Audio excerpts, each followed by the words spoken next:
Have you ever been betrayed by your fiancé and brother right before your wedding? A week before our wedding, my fiancé announces that she is pregnant using my younger brother's frozen sperm. I'm grateful that our love can carry on in another way, she gushes on social media, showing off the test results. My brother replies, meeting you was the luckiest thing that ever happened to me. Then mom chimes in, Jenny, you've been through so much. Nathan's apartment should be under your name alone. I don't argue and simply reply with a single word, congratulations. My phone rings almost seconds later. Your brother can't have kids anymore, it's just one child and it's still related to you. Why are you being so petty? She snaps. I laugh under my breath, hang up and dial another number, want to get married. Just a week before our wedding, my fiancée, Jeanette Lester, confessed that she was carrying a child conceived with frozen sperm from my younger brother, Noah Rowley. I'm so thankful that our love gets to live on in a different form, she fawned on social media, showing off the test results. Noah commented, meeting you has been the greatest stroke of luck in my life. Mom chimed in, Jenny, you've suffered a lot. Nathan's apartment should be under your name alone. I didn't even bother arguing. Instead, I simply replied with just one word, congratulations. A few seconds later, my phone rang. Your brother can't have kids anymore, it's just one child, plus it's still related to you. Why are you being so petty? Mom snapped.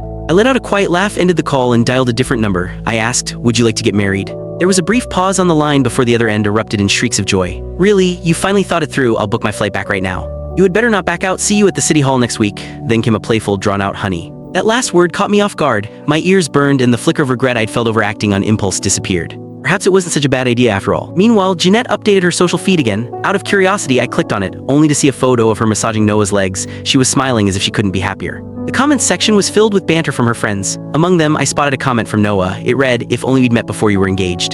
That comment couldn't have been any more obvious. Jeanette didn't shy away from it either, replying, it's never too late for love. Her friends piled on with more jokes and blessings. Everyone around her knew about her affair with my brother, yet every time they saw me, they picked me apart from head to toe. I used to think that I wasn't good enough, but now I realized that it was because Jeanette's heart had always belonged to Noah. Being stabbed through my chest, I felt like a fool. At that moment, I received a medical report from the hospital. There was a tumor in my stomach that was at risk of becoming cancerous. Surgery was recommended. However, I needed a family member's signature to proceed. I knew that there was no point in hopping for help from mom or Noah. After briefly hesitating, I called Jeanette. Could you come to the hospital tomorrow? I need to have surgery. Are you kidding me, Nathan? Are you pulling stunts like this to get my attention just because I'm pregnant with your brother's baby? Do you have any idea how pathetic you sound? She cut me off before I could finish speaking. Noah's feeling guilty because of your little comment. Why can't you accept your brother's child as your own? I'm busy taking care of him. You're not dying, so stop pestering me. Otherwise, the wedding's off. She hung up before I could say another word. I laughed bitterly. I had lost count of how many times she had threatened to call off the marriage. Whenever I complained about her and Noah, she would threaten to cancel the wedding. Things got worse after Noah's accident. If it weren't for me, he wouldn't have been hurt. How can you be so selfish? He's your brother and I'm his sister-in-law. What's so wrong with me taking care of him? You're just jealous.